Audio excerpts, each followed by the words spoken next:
Hey, Larken Rose here. There are a lot of concepts that I would hope would be self-evident to people, but they're not. So there's probably about 100 videos I could make stating the bleeding obvious about different topics that people keep just spouting rhetoric they've heard without actually examining it or looking at it for 2 seconds. So the one I'm going to talk about right now is the concept of a wage slave, which the commies and leftists often do. We're a slave to our employers, those meany, abusive, exploitative, yada, yada, yada, yada. And first of all, it's hard to know where to even begin.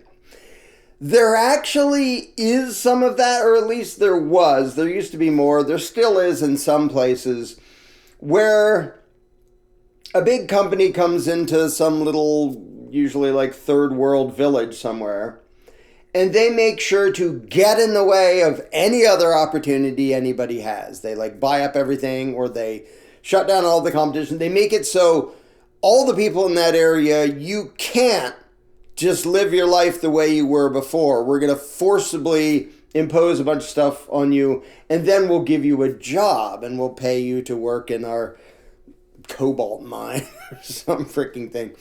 That really is forced enslavement. And you could call that a wage slave and actually be saying something kind of true. The vast majority of the time, that is not the reality, whether you're talking about in the US or around the world. If you live somewhere where lots of people are starving and there's lots of poverty and things are really bad, and somebody else shows up, some greedy capitalist big dog from America shows up and he says, I'm not going to mess with you. I'm not going to interfere with what you're already doing. I'm not barging in and coercing you into anything, but over here, I'm going to make a factory that makes widgets.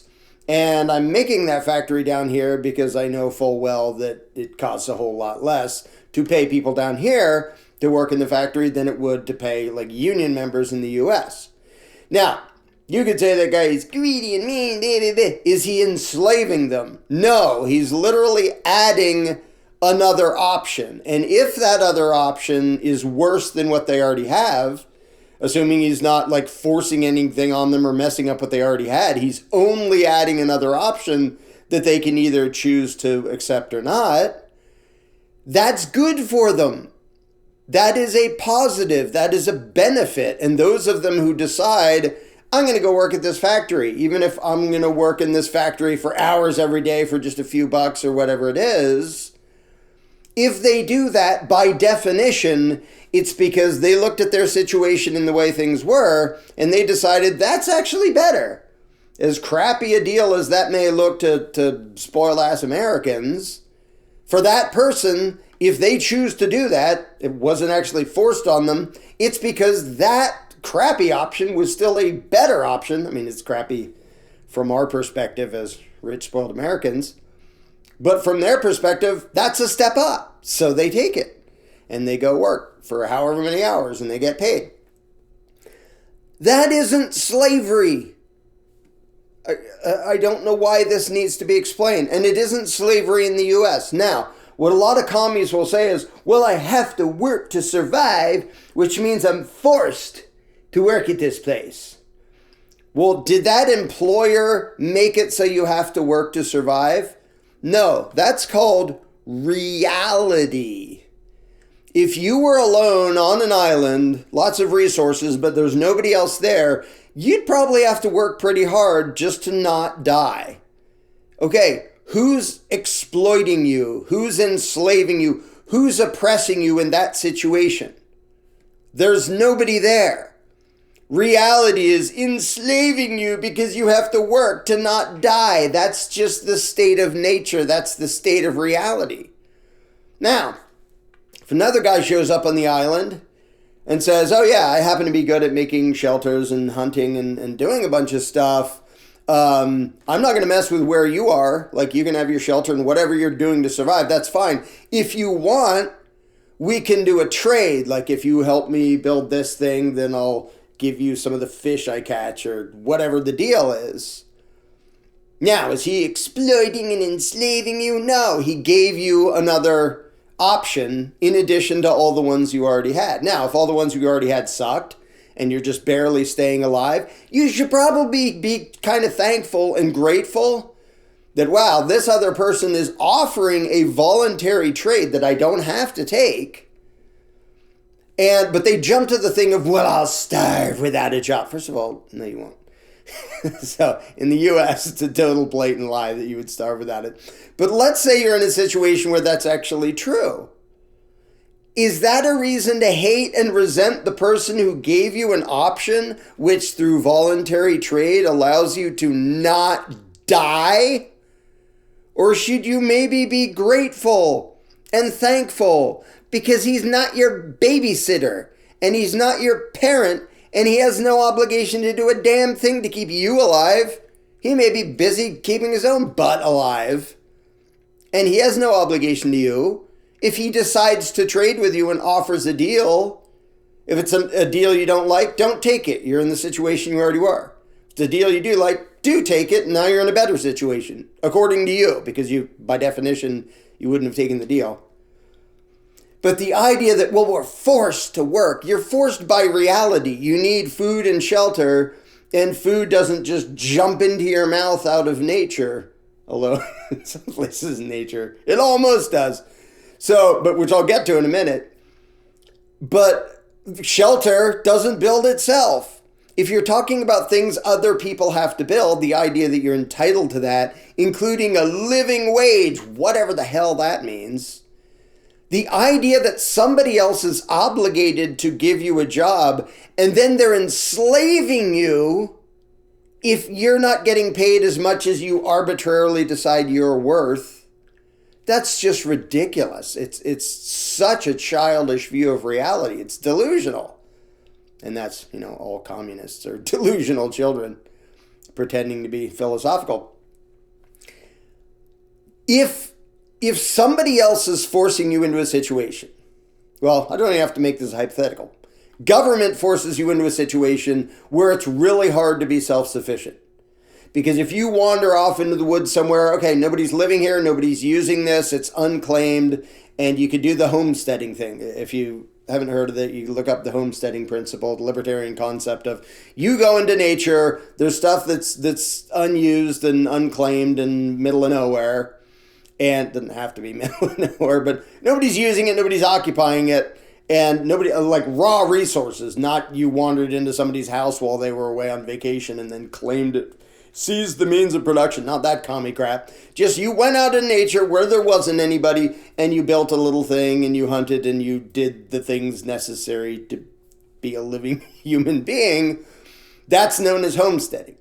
And if you use unused, raw natural resources to build a hut, that hut is yours because you combined your time and effort and energy with the raw resources nobody else is using, and you built a thing. That hut is now yours. That's the concept of rightful ownership under the homesteading principle. And like a lot of the world was this when there were like peoples migrating around to new areas and like, well, find what we can to hunt and build and whatever. If somebody comes along and says, I'm not going to let you hunt here anymore, and I'm going to I'm going to demand property tax for the little hut you built, never mind that I don't give you anything. I'm just going to declare myself the rightful lord and master of this land, and now you have to pay tribute to your feudal lord or government or whatever title the parasite happens to be claiming this week. And if you don't do that, I'll send thugs to beat you up. Okay, he is initiating violence into the situation. So that's actually bad. That's actually immoral. So if you have a thief that regularly shows up and robs you, and you're like, oh, I have to come up with money, and then some other guy, not them, some other guy who isn't initiating violence against you, who's not threatening you, he offers to trade with you. It's like, hey, I know they want stupid property taxes, or they're going to steal your house or kick you out or something. I own a little carpenter shop, and if you want to work here a few hours a week, I'll pay you some, ounces of silver or something, and you can pay the thugs to keep them off your back. Now, is he enslaving you? Because you have to work for him or you'll get kicked out of your house. Yeah, but you're not getting kicked out of your house by him. You're getting kicked out of your house by the thugs who pretend to be authority. And the delusional left, and commies in particular, they're in this situation where government is violently limiting their options all over the place.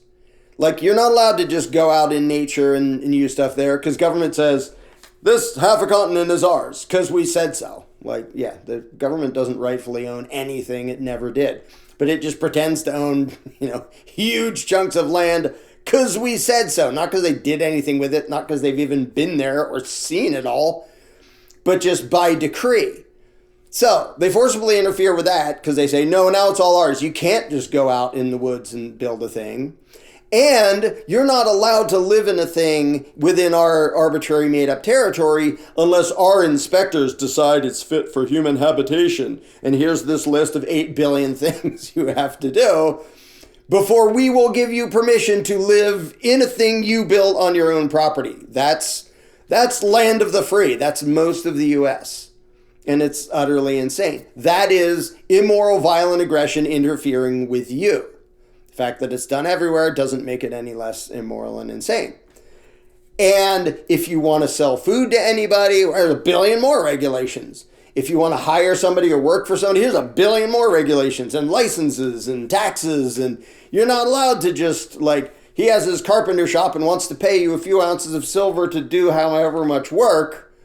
Well, does he have a license and he's paying taxes? Is he collecting employment taxes? Or is he paying sales tax? Is he collecting and paying sales tax on whatever he sells? Are you reporting what you're getting? All the ways that government interferes, yes, every single one of those is bogus and coercive and immoral. But what the commies do is they blame the guy who offered them a job, who didn't do any of that. He just said, if you want to do this work for me, I'll pay you this. Ew, you're exploiting and enslaving me. No, dumbass, the people initiating violence are the ones limiting your options.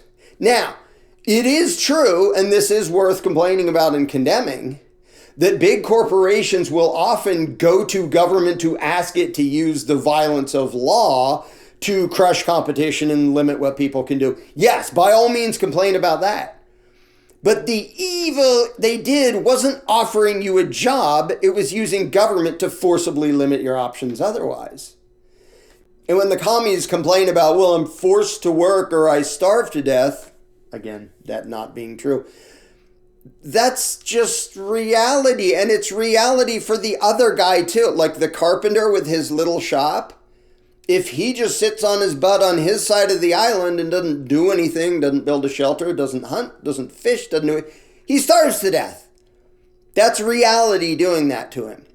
Now imagine how delusional and insane he would have to be for him to be sitting around twiddling his thumbs going, I'm starving to death and it's because you're oppressing me, Mr. Communist. For him to point at you and say, the reason I'm starving to death is you're oppressing me. Meanwhile, you're minding your business on the other side of the island. Why doesn't it apply in the other direction? And this is something commies always do, which is just so hypocritical. I have a right to a living wage. From who? From that evil business owner. Okay. Does he have a right to a living wage by way of you? Do you have an obligation to give him a job and make sure he's making enough money to take care of his family?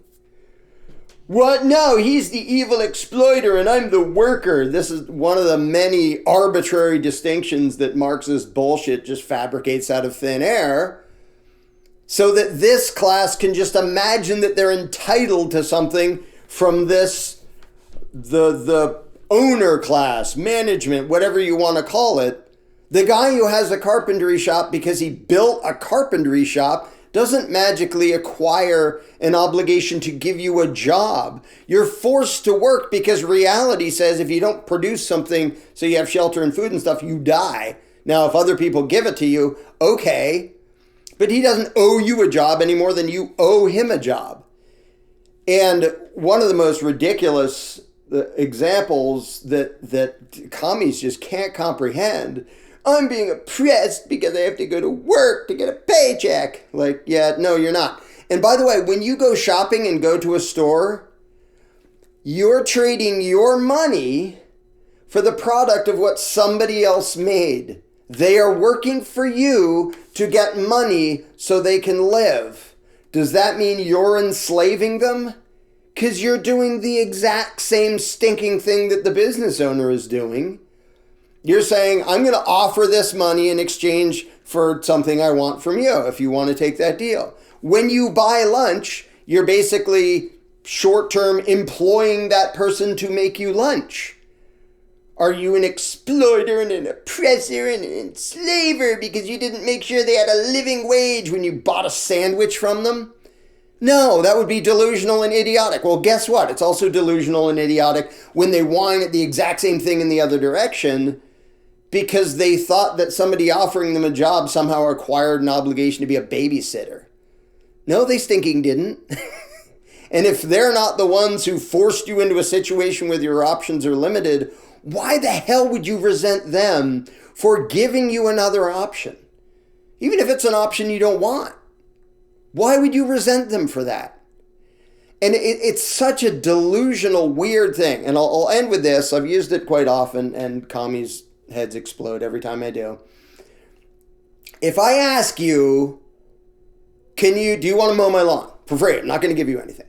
Now, if you don't, I'm not going to beat you up. I'm just asking if you want to mow my, I'm going to be working somewhere else for a couple weeks. Do you want to mow my lawn once in between? Just to be a nice, swell guy. Am I oppressing you by asking that? No, because nothing's happening to you if you don't. And you can say, sure, or you can say, no, screw you, I'm busy. Okay, either way. I'm not forcing anything on you. Okay. If I say, will you mow my lawn once while I'm gone and I'll give you $100? Am I oppressing and enslaving you? No, you'd probably say, assuming I don't have a gigantic lawn. Right now I don't have any lawn. Assuming I had some dumb little postage stamp lawn, would I be oppressing you by paying you a ridiculous amount? And the commies would say, well, no, that's proper because I'm earning a living wage, yada, yada. Okay. What if I say, will you mow my lawn while I'm gone? And if you do, I'll give you $1. Now I'm an evil exploiter, capitalist pig dog. So 0 was fine and 100 was fine, but somehow something in between is exploitative because you arbitrarily decided that I should be giving you a deal that you get to decide both sides of. And again, to use the analogy to show how ridiculous that is, it's like if you go somewhere to buy lunch and you're looking at, how much is it? A sandwich, a few bucks or whatever. And they say, oh, no, you have to buy the sandwich for $100. And you're not allowed to leave because you'd be exploiting and victimizing and enslaving me if you buy it for $5. No, you have to buy it for $100. Now, I could just give it to you for free if I felt like it. Or I could charge you $100 for it and you could decide whether to take the deal or not. You'd probably decide not to. But you're oppressing me because you're only going to buy this sandwich if I sell it to you for $5. It's ridiculous. And commies never think in any principled way, because if they did, they'd have to look at themselves on the other side and go, wow, when I buy lunch from some guy, am I the evil exploiter enslaving him? Because if he doesn't make work, he dies. Which, again, isn't true, but let's pretend it is. So, all you did was offer a trade. All the employer does with you is offer you a trade. He's not your babysitter. He's not your parents. And no, he's not the reason you're forced to work. So calling yourself a wage slave because somebody else agreed to pay you to do something and you agreed because it was better than any other option you have just makes you an idiotic child. And what I wish every employer would do until people got their heads out of their butts is anybody who refers to it as a wage slave, okay, I don't want to enslave you, you're fired, piss off. There, now I'm not oppressing you anymore. Go off in the wilderness, see if you can avoid dying until you actually appreciate the wealth created by other people that they then voluntarily offer to trade with you in one way or another, whether it's you buying a sandwich from some guy or some carpenter offering to pay you however much to work in his carpenter shop. whatever it is, instead of having this ridiculous entitlement mentality notion that the world owes you free stuff just because you exist and that you're being oppressed by reality. Because if you sit on your butt and don't do anything and nobody decides to give you free stuff, you'll starve. Yeah, that's how it should be. That's just reality. And you don't get to enslave somebody else just to insulate yourself from reality. And then whining like you're the victim is just ridiculous. And yet, you see that all over the stinking place.